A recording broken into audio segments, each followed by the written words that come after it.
안녕하세요. 글로벌 리포트 장량입니다. 오늘 제가 나와 있는 이곳은 워싱턴 DC의 중심이 되는 길이라고 할 수 있는 펜실베니아 애비뉴입니다. 워싱턴 DC 북서쪽 조지타운에서 시작해 미국 연방의회 의사당까지 이어진 주요 구간만 따라 걸어도 DC의 주요 건물들을 다 봤다고 할 수 있을 만큼 미국의 여러 연방기관이 위치해 있는데요. 미국 최고 권력의 상징인 백악관, 연방정부의 입법기관인 의회 의사당, 연방수사국 FBI, 법무부, 그리고 국립문서보관소 등이 이 길 위에 자리 잡고 있습니다. 특히 DC에서 거행되는 수많은 행사가 종종 펜실베니아 애비뉴에서 열리는데요. 링컨 대통령의 장례 행렬이 이 거리를 지났고 그로부터 몇 주 후인 1865년 5월 23일에는 남북전쟁의 종식을 기념하는 포토맥 군의 행렬이 이어졌습니다. 또 3대 토머스 제퍼슨 대통령 이후 미국 대통령들이 취임 선서 후에 펜실베니아 애비뉴를 걷는 전통이 있는 만큼 일부 구간은 국립유적지로 등록돼서 미국 국립공원관리국이 관리하는 도로이기도 합니다. 다양하고 깊이 있는 세계 소식 글로벌 리포트 지금 시작합니다.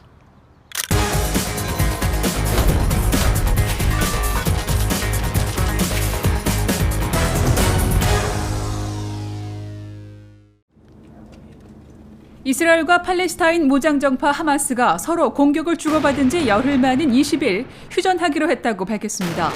이스라엘 총리실은 이날 성명을 통해 조건 없이 휴전을 받아들이기로 했다고 전했고 하마스도 이집트와 유엔 등이 중재한 휴전안을 수용하겠다며 양측이 21일 오전 2시를 기해 휴전에 들어가기로 했다고 밝혔는데요. 지난 10일 하마스의 로켓 공격으로 시작된 양측 간의 교전으로 가자 지구에서 230여 명의 사망자가 발생했고 이스라엘에서도 12명이 숨졌습니다.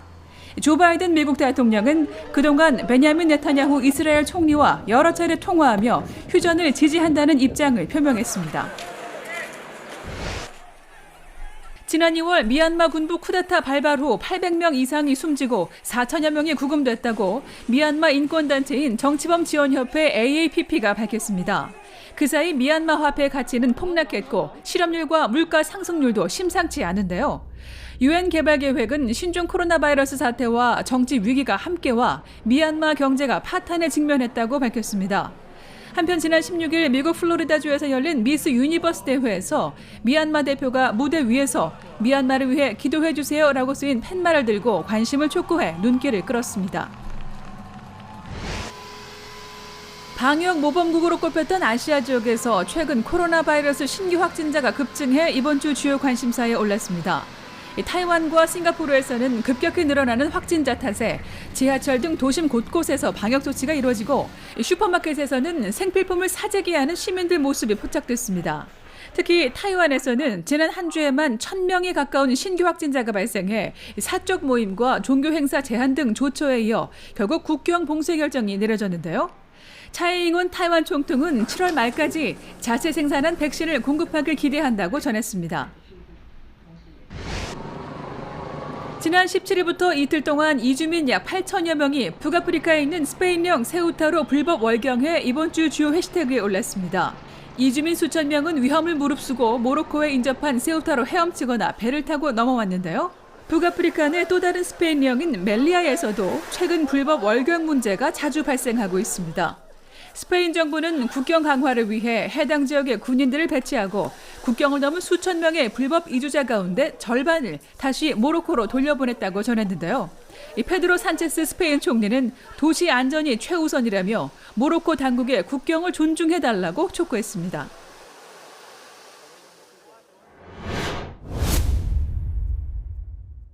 Anyone who is fully vaccinated can participate in indoor and outdoor activities, large or small, without wearing a mask or physical distancing. 이제는 마스크를 벗어도 된다. 지난 1년 넘게 전 세계인이 기다려왔던 말이 가장 먼저 미국에서 나왔습니다. 미국 질병통제예방센터 CDC는 백신 접종을 완료한 사람에 한해 방역 기준을 전격 완화했는데요. 클릭 글로벌 이슈 오늘은 14개월 만에 마스크 탈출을 선언한 미국의 상황을 들여다보겠습니다.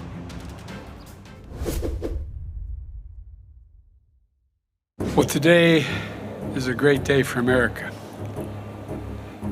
In our long battle with coronavirus, it's been made possible by the extraordinary success we've had in vaccinating so many Americans so quickly.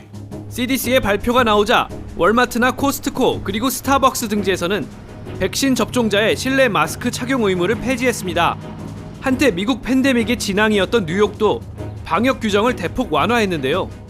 Effective this Wednesday, we're going to adopt the CDC's new guidance and regulations on masks and social distancing for vaccinated people. If you are vaccinated, you are safe. No masks, no social distancing. 너무나 반가운 소식이긴 하지만 한편으론 염려되는 부분도 있습니다.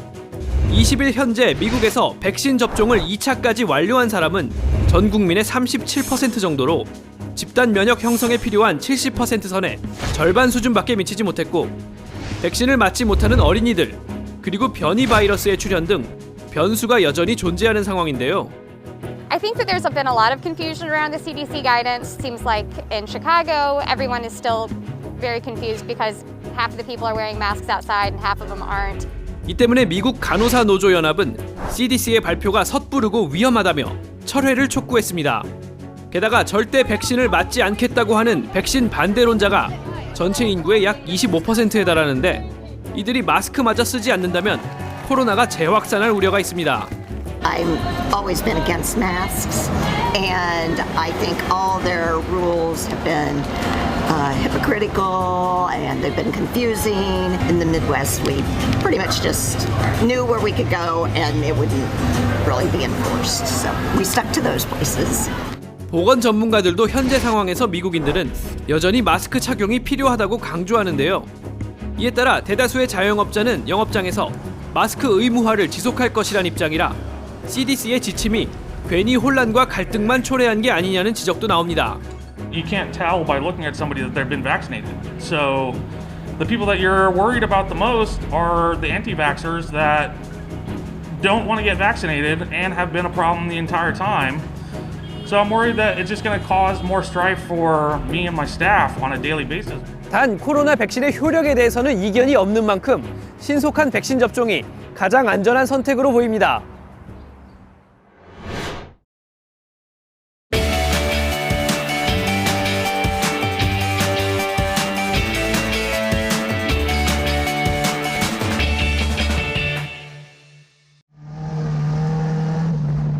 My first ever race was in a pink Ford Pinto, and they called it the Pink Pony. I was driving with my dad in town, and we drove past Beluga Lake, and we see these cars out on the lake. We tear on down. What's going on? What is this? We go down there. There's a sign. It says they're broadcasting on the radio. So we turn it on. Now we're listening. We're watching, and we're just riveted, staring over the dash, just loving it. This is so cool. Coolest thing I've ever seen. Originally, when the association began, they were racing for a payout, so it was money. But at the time, we were also charging spectators a gate fee to watch, and we no longer do that. That got really rough, and people got really upset, and that became a little more banging, clashing, a little less family associated. So they decided, you know, it would be more fun is if we were racing for beer.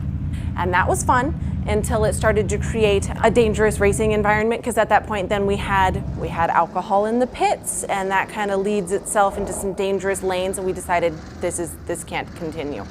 Now you're racing for theoretical things. It's a sense of pride, it's good skills, it's fun, because sometimes you've got a car that is not evenly matched with another, but your racing ability will help you make the difference.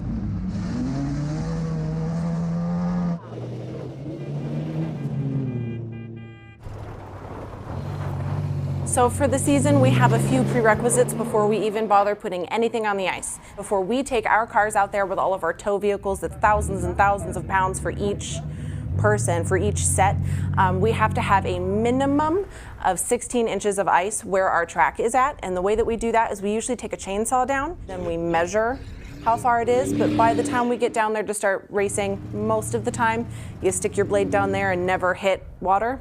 We have our meetings Friday nights, and that really just starts it. Now you're in race mode. From 6 p.m. on until Sunday evening, we check on the tires, we check the oil and the filters, and then you gotta paint it, you know, because the way it looks is really half the battle. And then Sunday morning, I wake up, I make everybody breakfast, I pack lunches, we get the car ready, and we go down to the lake and just hope.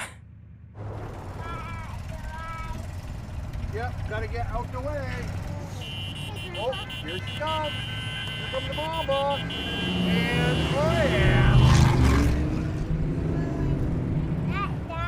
If it's not family oriented, I don't want to be there. So if it's not family bonding, if you're not together and you're not having a good time, why do it?